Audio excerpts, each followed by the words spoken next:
Okay, everyone, welcome to our second episode of our new daily vlog, Obsessed, where we talk to different people and hear their opinions and ideas about this concept of God needs our mitzvahs, that God needs us. Today, we are at the Katz Yeshiva High School with none other than Doc Wolf. What do you do here? What do you teach? And just give us a little bit about your background. I didn't agree to this, but I'll do it anyway. We love Yoni, Sandra's little helper. I teach students. I teach them physics, engineering, coding, robotics. Some students have been around a very long time, as you can see, but that's just a little prop. Oh, let's ask him. Does God need our mitzvahs, or what was hell like? I still have my teeth. All right. So, Doc, I know you have a PhD. That's why we call you Doc. And we've discussed this idea at length over the last couple of years since we moved to Boca. And what is your opinion? Where do you think people are missing the point? What do you think can be done in order to convince those doubters and people who say God is perfect, God's not affected by any mitzvah that we do, He's complete in and of Himself, this is all just about you, nothing to do with the effect that you have on God?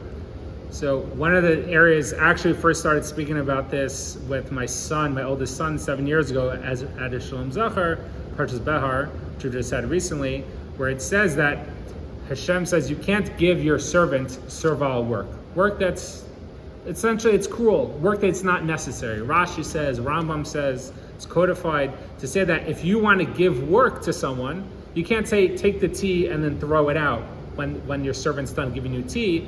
It's cruel. And Hashem is the ultimate kindness. And Hashem, we're made in Hashem's image. And it says throughout the Torah that we're Hashem's servants. It says, you shall serve me. So if we learn from halacha, from Hashem's chachma, from His wisdom, that this is the proper way to treat a servant, and you can't give a servant stuff to do just to waste his time. It's against halacha. So naturally, since He's the nimsha, we're the mashal, since we're the analogy, He's the analog, if He gives us something to do, it must mean He really needs it. Not a need in the sense of I need someone to make my food or to help clean the house or whatever it is, whatever needs there are, to have clothing, to have shelter, but a much higher, more important spiritual need. Not a need from a lack, a need from perfection. And so we see the way that it's brought down. In halacha, we can learn from there, and in our terms, in our industry, reverse engineer backwards to realize and say, oh, how much more so is it that important that our need, that when Hashem asks us to do something, gives a commandment, it's really a connection. And it must mean He really needs it very, very deeply, in an infinite way.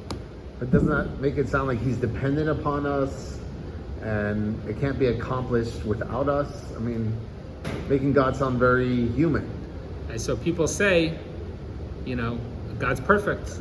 So I say, oh, perfection, so what is it? So God is a sterile Band-Aid floating out into space. Nothing can touch, nothing can affect. When Rambam brings down that there's no change, he qualifies it later on. In the same seif, he says, these changes are about the goof. They're about physical things. That's true. He's not like a goof, right? The changes that happen to him, he doesn't have changes like we have changes happen to us. But there is an effect on him. It's throughout the Chumash. He has a nachas ruach he gets from us. It's all throughout. It's in our davening as well. We talk about it. The two-way relationship, the ahava that He has to us and us back to Him. It's all throughout Chazal. It's all throughout the Gemara. It's everywhere. And these things, when people say, oh, it's just an analogy, just a mashal, Kabbalah comes to say, no, it's all backwards. The Rebbe once said, I don't have the source on top of my head, but the Rebbe once said, Kabbalah comes to help us understand what pshat really means. What does the actual word mean? So when it says, Hashem took us out with a strong hand and an outstretched arm, so we think with our fleshy brain and our fleshy eye that we know what a hand is. But this is not a hand. This is a physical representation of a hand. Of a yad is a spiritual thing. We're made in His image. Hashem is not made in our image. We are made in His image. So when He takes us out with a strong hand, when He is a kel kana, a jealous or zealous God, when He gets angry, when He turns His back to us, it's all throughout the Torah. There's a place in Gemara, I think it's in Shabbos, and elsewhere, and the Rebbe also brings down that you have to take pshat for what it means, but we don't really understand necessarily what pshat means. When we turn our vantage point from saying, oh, the receiver, Kabbalistic Torah we're going to have in Shavuos coming up, to the giver of the Torah, and say, oh, these are real things, spirituality is real, and this world is a physical manifestation of true reality. So it says when we say benching, when we return to Zion, we would have been like dreamers. So the whole world's like a big dream. But Hashem truly strongly desires and / needs this in our service in Dir B'Tachtonim, in the lowest realm. That he essentially, but the whole idea of Tzimtzum is that he made a vulnerability. And he had to pull himself back and say, I want to be, if you want to say, dependent on you, because it's much more meaningful of a relationship. There was a recent episode with Rabbi Jacobson and Rabbi Goldberg talking about how the need comes from love, that the deepest one, because the love, the relationship that Hashem truly desires, a meaningful relationship, can only come when you give the bechira, the free will, for another entity to accept you or reject you. But if it's just simply like programming a robot like we do here in Katz Yeshiva High School, and you tell the robot to go forward and it goes forward, that's not a meaningful relationship.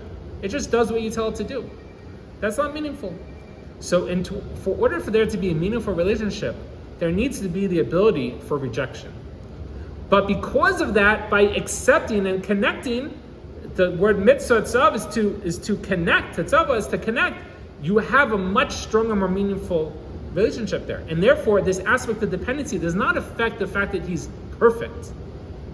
But this is perfection. We learn about relationships from our own relationships. I just spoke to a student recently, a high school student here, and I said to him, learning now helps prepare you for marriage.